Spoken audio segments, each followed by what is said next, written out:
Hello, and welcome to another episode of Inside the Six with Ian and Thomas. Hi, everybody. We're back. Welcome back. Yay. A lot has happened. Somebody went on a fun vacation without me. That was me. That's true. But we do have something in the works that could be even more exciting. But we'll worry about that later. I kind of want to go over just like the big news that's happened while we've been gone, and then kind of cover last week's games, which would be game week 27. And there is not 10 games for game week 27. There's only 8. The rest of them are being played. The rest of them are still being played, but Some today, some tomorrow. there are teams who are at 28 games played. Chelsea's the only team at 26 games played because they had the FA Cup final, and we'll go over all that. It's been a whole long break, and a lot has happened. Go over some like managerial changes and stuff like that. There hasn't been much of that actually. No, not really. Other than Leicester. Yeah. Claude Puel was let go. Apparently Leicester was not happy.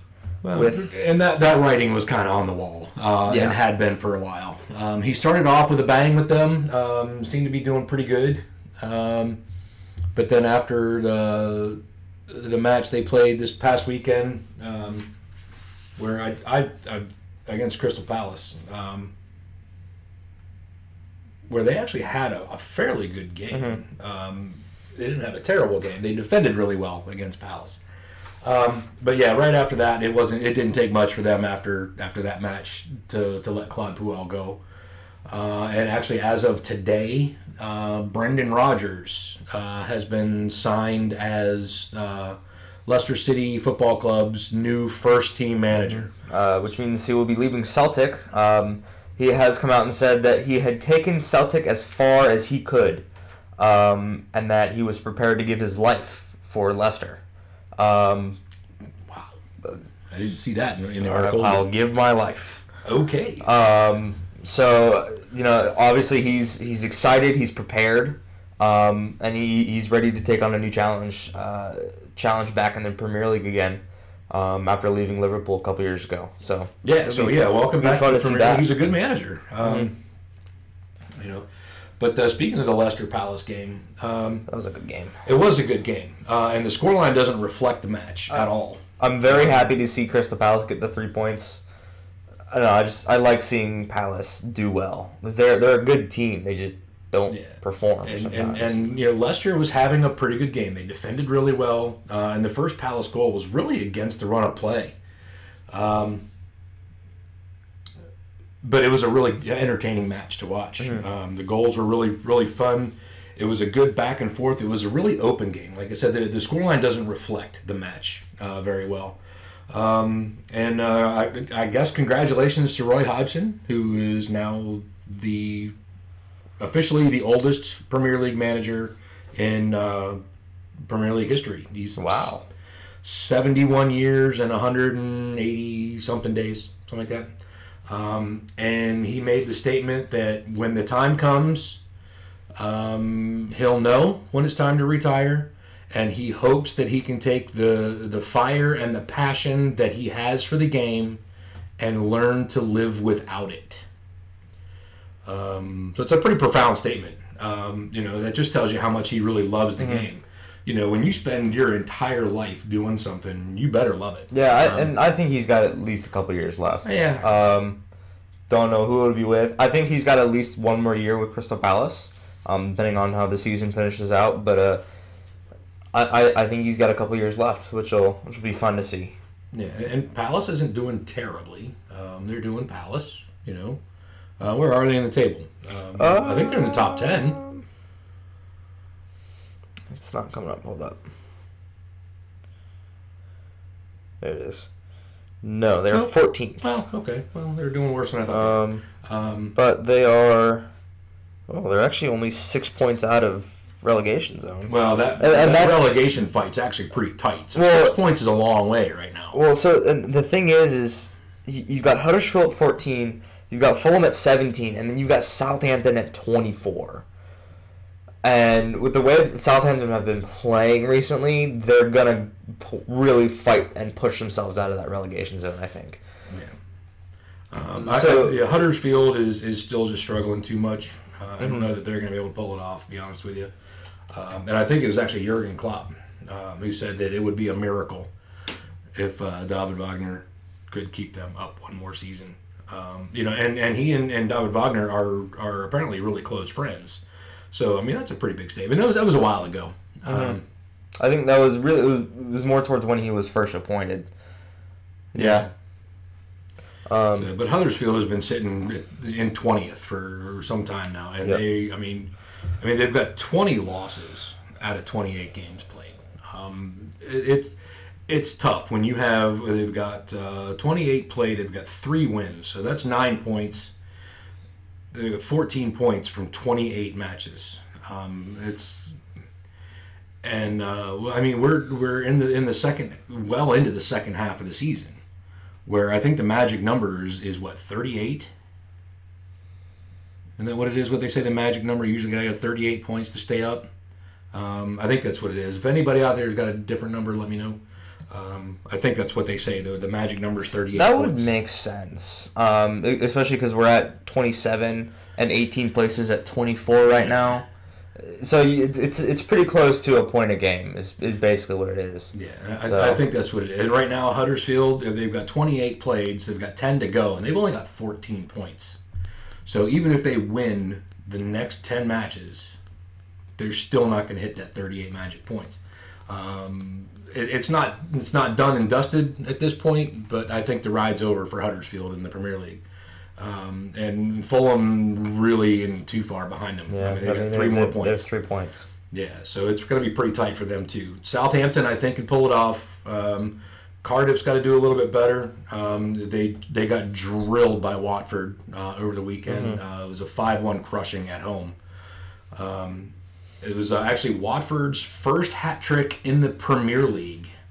And I'll tell you what, man, Watford showed up with teeth bared. They were ready to go, and they never let up. I mean, it was they were 1-0 up, they were 2-0 up, they were 3-1, 4-1, 5-1, and when the final whistle blew, they were still pushing for another goal. Absolutely, and it was a full team effort. Deulofeu already on a hat trick, could have gotten a 4th goal, but instead laying it off to Troy Deeney in the center of the box to put it past Neil Etheridge. It's just this selflessness, and to see that instead of going, I can go for my 4th goal, that'll be crazy. Yeah. To give it off to Troy Deeney, who is a good player. He just kind of struggles to find the goal sometimes. It's a really good move from Deulofeu. Really, it's a whole team move. It was a team effort. It was definitely a team move. I agree with that. And between the two of them, I think with the 3 goals. No, I was wrong. Never mind. I was not even going to say it because I was thinking the 3 goals that Deulofeu had were assisted by Troy Deeney, but they weren't. It was Doucouré had the first assist. No, Troy Deeney had the first assist, and then Doucouré and Capoue assisted on the other 2. And they were all. I mean, you could see the goals coming. You could see them. Yeah. 2 of them, the second goal and the 3rd goal from Deulofeu were literally carbon copies of each other. And I believe, was it, because I remember we were talking about this, was it Deulofeu's 3rd goal or was it Troy Deeney's goal that I said as soon as I saw Deulofeu making that run, I knew it was a goal. Because he started making a run in behind the defense. I want to say it was Troy Deeney's goal. I think it was Troy Deeney's goal. You could see it. I mean, literally, as soon as he took off, I was like, that's a goal. Well, he was in behind the defense. He had runners moving forward with him. It was over. It was going to be a 3-on-1 against the goalkeeper. And Etheridge, he was a good enough goalkeeper, but he saved the first. I mean, it's impossible to cover 3 different angles. It really is. Yeah. It's hard. So, but I mean, he did good. It was an off day for the team, and it kind of hurts the goalkeeper when that happens. Yeah. And Watford had really the perfect game going until it was the 82nd minute when Sol Bamba I mean, at that point, it was a consolation prize, but still, gave him 4-1. And it was a decent goal. I'm not taking anything at all away from Solbamba, but Cardiff, they started off kind of okay, and then it just kind of went downhill, and they really couldn't put the fire out. I'm using all kinds of metaphors there, but it was tough for them. But it was an entertaining match. Yeah. And I like to watch Watford. Watford's one of the teams I like to watch play. One, because you never know what's going to happen with them. I mean, they're scrappy, but like I said, they showed up in South Wales with their teeth bared. They were ready to roll, man. Want to move on to the West Ham Fulham game? Sure, I guess. The right West Ham showed up. And that's kind of how it's been, and they've been showing up a lot more lately. They've been playing really well. They've been getting points where they need to get points. They got the draw against Liverpool a couple weeks ago. They've been getting points from places that they either shouldn't, or they've been securing 3 points from places that they absolutely should, and it's showing.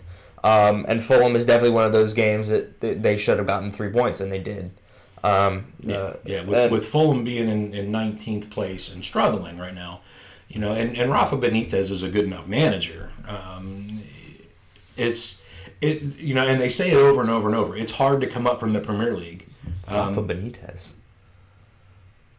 The new Fulham manager? No, that's Claudio Ranieri. My bad. Never mind. Still a good enough manager. Yeah, I mean, he's got Newcastle's Rafa Benitez. My bad, everybody. But Fulham is just one of those teams that whenever they're in the Premier League, they're there for a season or two, and then they get relegated, and then they fight their way back a couple seasons later. And I think it's really just their lifestyle. And it's kind of the curse of the Premier League now. We were talking about it at Pickup on Sunday that even just 6 or 8 years ago, Manchester City was one of those teams. And Chelsea was one of those teams. City was one of the teams that was relegated and promoted over and over and over until they got bought out by a trillionaire. And then all of a sudden they had all this money, and then and they could buy all these high-end international players. And a lot of these other teams struggle to do that. I mean, you've got Crystal Palace is one that's kind of starting to eke out of that.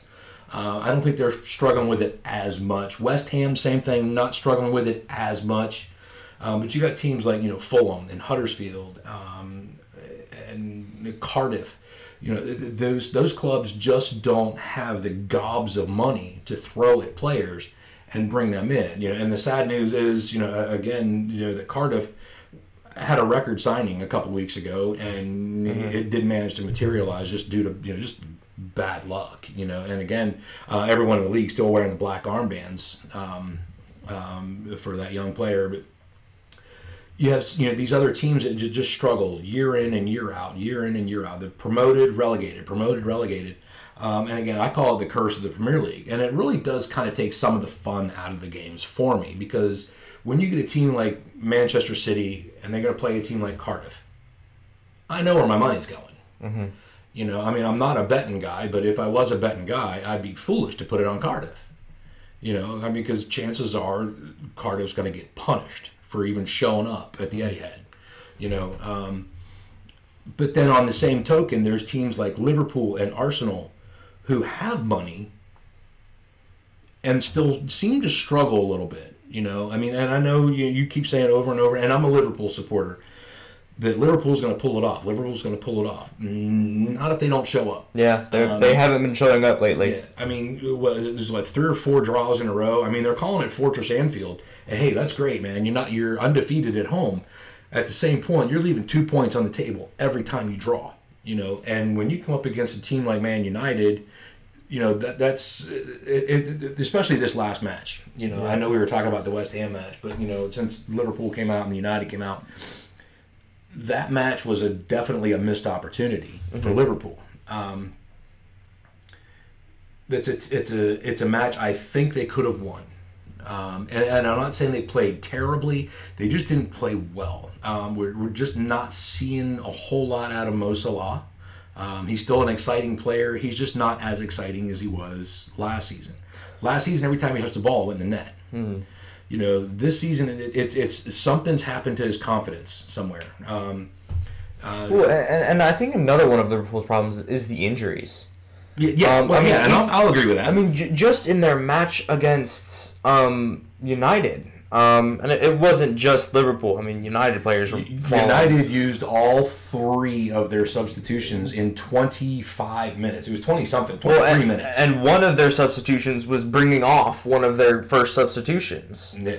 I believe it was Bobby Firmino got injured in the first half. Yeah. I think Jurgen Klopp came out recently and gave more detail about Andy Robertson. I didn't quite see what that was. But they've been struggling with injuries so much. It's Yeah, and they were just starting hard. to kind of really get back. And now, with Bobby Firmino injured again, and I saw it, he rolled an ankle. He's off the ball, he rolled an ankle, and it looked like it hurt like heck. I've done that, and it hurts. And for a player of that caliber, really they need to take a couple of weeks off to get that tissue back where it should be before they can start, really kind of pushing it again. So we may not see Bobby Firmino for a match or two. Although Jurgen Klopp did come out and say that he was doing well and that he may make an appearance against Watford. That's right. Yeah, I did. There is a chance that he may make an appearance, which means he probably won't start. But he could come on late as a sub, maybe get some touches in late. So, and I mean, the good news there, Firmino came off injured. They put Danny Sturridge on in his place, and Sturridge had a fairly good match after that. Obviously, nobody scored. It was a 0-0 draw, which is really disappointing from both standpoints, really. Mm-hmm. I mean, it was a pretty level game. I think United kind of had the upper hand more often than not. But again, it was a missed opportunity for Liverpool. I mean, they went back top of the table, but by 1 point. It would have been nice to see them go up by 3. But it is what it is. Jurgen Klopp says he's happy with their standings, as am I. They're first. But it's a pretty precarious perch they're on. And I think they're going to need to really start showing up, considering their second half of the season is mostly away games. They're not going to have Fortress Anfield to lean back on. They're not going to have the home support of the Kop end, kind of pushing them and urging them forward. They're going to have to do it themselves. Mm-hmm. You want to talk about the upset of the week? Burnley-Tottenham? Burnley-Tottenham. It was a beautiful game. Sorry, all my friends who are Tottenham fans, but ow. We're not sorry. Sorry, not sorry. I think we've made it very clear that we're not big Tottenham fans. I don't hate Tottenham. I just don't like Tottenham. It was a good match. Mm-hmm. And Tottenham did not play terribly. They played really well. Burnley got a little bit lucky. There was a corner kick that Burnley scored on that should not have been a corner kick. And I think that actually cost Pochettino some money. Yes, he was fined. Because he went after Mike Dean. You could hear it on camera. I don't know what he was saying. You couldn't hear it. I mean, he was screaming. And somebody kept yelling at him, "You can't say that. You can't say that. You can't say that." So whatever it was that Poch said got the FA involved, and they said he violated, a couple of articles of rule, whatever it was. It cost him a little bit of loot. And I get where his him being upset. I get where it came from. But at the same time, we don't have VAR. Mm-hmm. The referees have a split second from yards away to see this stuff, and they have to make a decision. And they made the decision, and they stood by the decision. It is what it is. And that thing, that just kind of shows where Pochettino's at right now. Did that really ruin their hopes of a title run? I don't think so. I think we're still early enough. I mean, it's late in the season, but I think it's still early enough in the season that they really want to. Tottenham can turn that around and play it to their advantage. There's still plenty of points left. They're in third place. Is that correct? Yes. Like I said, first and second place, it's Liverpool, and then City's behind them by 1 point, and then Tottenham's behind them by 3. Five Okay. points. So, that's a 2-game difference with 11 games to play. So still plenty of time for them to make a title run. So, I mean, if they're going to give up now, then, they don't deserve it. But, again, I get where Potts is at. He's mad. He feels like he's hard done by. And in all honesty, he kind of was. But at the same time, Burnley put up a fight. It was really pleasing football. It wasn't the scrappy, let's just grind them down football that we usually see from Burnley. This was good football they played, and both of the goals they scored were good goals. Other than the fact, it was from a corner kick that they didn't earn. However, the play was still there and it worked, and it was a good goal.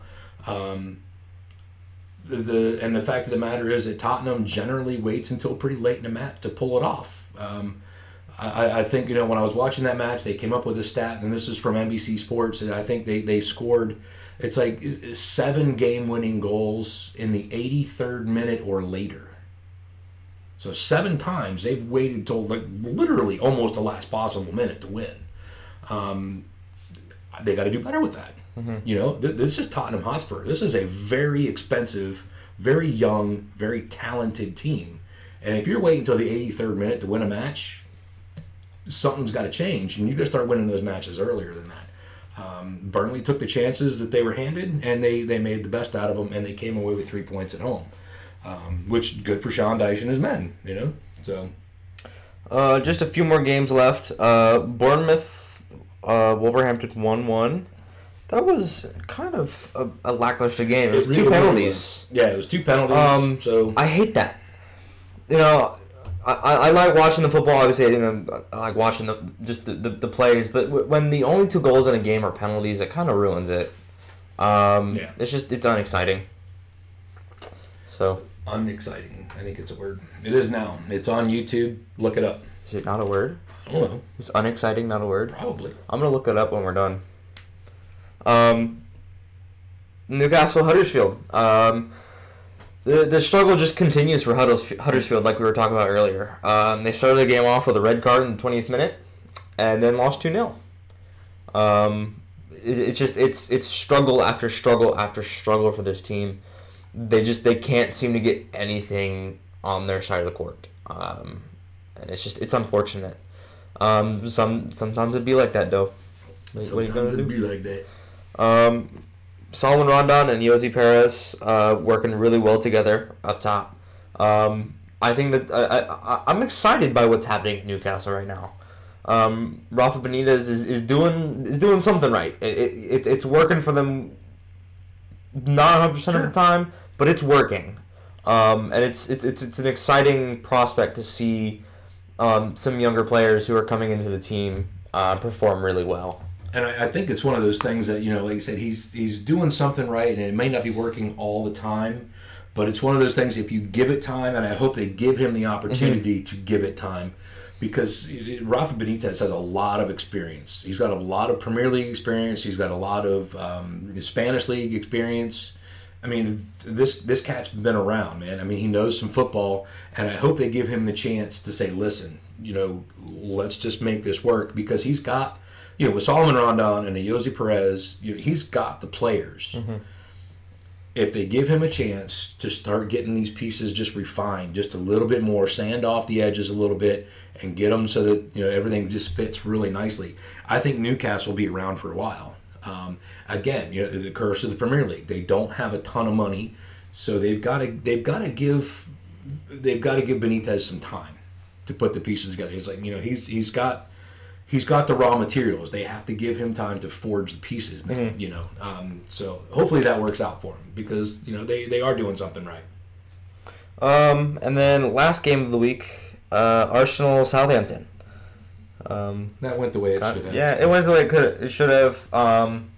Kind of disappointing for Southampton. Yeah. They're still playing really well since, what's his name? Ralph Hasenhüttl. Since he came in, they've been playing really well. They came up against an opponent like Arsenal, who's been on a good run lately, and they couldn't match it. So it did end up 2-0. 2 early goals, one from Lacazette and one from Mkhitaryan. And that's it. That's all I got for games this week. What happened with Lacazette? There was something he got. He was... Something happened. He's got a 3-game ban. So yes. He's going to miss both legs. He's going to miss both legs of the round of 16 clash in Europa League. I forget what he did. Yeah. It was so long ago. I saw that news.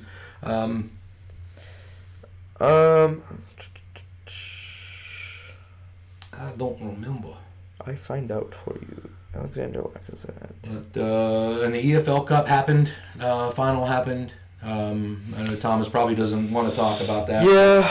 But Chelsea did not win the match. They did lose to City on penalties. And that's where it gets a little hairy because Maurizio Sarri was going to make a goalkeeper change and bring Kepa off. To replace him with Caballero. To put Willie Caballero in, and Kepa flat refused to leave the pitch. In my opinion, it was a switch to prepare for penalties because Caballero just happens to be a lankier, taller goalkeeper than Kepa. And Kepa basically refused. I mean, he literally looked at Sarri and said no. It wasn't basic. He vehemently put a decision. Both Kepa and Sarri have both come out since and saying it was just a misunderstanding. Which might be PR control. But yeah. Chelsea have come out and said that they are not going to fine him. So as far as I know, there's nothing that's going to come by it. They did end up losing the game in penalties, though. And there's a lot of fan backlash over that. People calling for him to be sat down, and I'm pissed. I'm furious. I don't blame you. I mean, because you're never going to know would that change have made the difference on penalties. I mean, I don't know, but I read an article that they were going to fine him a week's wages, and he would deserve it because I mean you can't really misunderstand when the referee comes up and he says, "Listen, man, your number's up on the board." Mm-hmm. That's not a misunderstanding anymore. Now it's just flat refusal for him to be the misunderstanding was the fact that Sarri thought he was hurt or physically exhausted and couldn't continue, and Kepa was saying, "No, I'm not." Oh. That's where the misunderstanding came from. Again, probably spin, but who knows? Because even David Luiz was telling him. Yeah. But anyway, so he didn't come off, and Manchester City are the EFL Cup champions. So, but then there's that. Anyway. So back to Alexander Lacazette. Yeah. In the first leg against Bate in the round of 32, Lacazette had a attempt at the ball and then was shown a ruled offsides before he was shown a straight red for throwing an elbow at Alexander Filipovic. Okay. He was red carded in the first match, and because it was a deliberate elbow at another player, he was banned for 3 matches. Okay. So he missed the second leg, which Arsenal did win. Therefore, he will miss the next 2 legs. Of the round of 16. So there's that. Deuces lax. But that's really, I'm trying to think. That's match week 28 ish. 27 and a half. 27-ish. We'll go with that. Yeah. There is speculation that Maurizio Sarri could be leaving Chelsea. And Chelsea have been given a 2 transfer window ban due to signing underage players. Again. So it's not their first time for that. And they're not the first club to do it either. Good time to be a Chelsea fan right now. Other clubs have they've been busted for the same thing. I think Arsenal is one of them. The FA is investigating Manchester City's signing of Jadon Sancho. All right, then. So, I mean, there you go. So, listen, all you club guys, get your act together, man. We're trying to watch some football. Why don't you guys stop cheating? Right. And you got billions of dollars. Stop cheating. So, anyway, listen, guys, I think that's that, yeah? Yeah. That is Inside the Six, episode 41. We're glad to be back. Let me know. I'm still going through the system, changing things. It's going to take a little bit of time to get everything prepared, and I kind of want to do it all at once, so just the switch happens, so it's not like a gradual thing. But I do plan on getting the channel kind of updated a bit. We're getting rid of the seasons. So like I said, this is episode 41. But I hope you guys like it. Give me some suggestions, please, and give both of us suggestions. Give us suggestions. Tell us what you want to talk about. Tell us what you don't want to talk about. Remember, when we're doing this, we're live. Mm-hmm. So you guys can you can definitely tune into the chat and say hi, ask us questions, make comments, things like that. Again, don't be a jerk because we're just not going to engage. But anyway, give us some comments, give us some feedback. Banter with us a little bit, and that's in.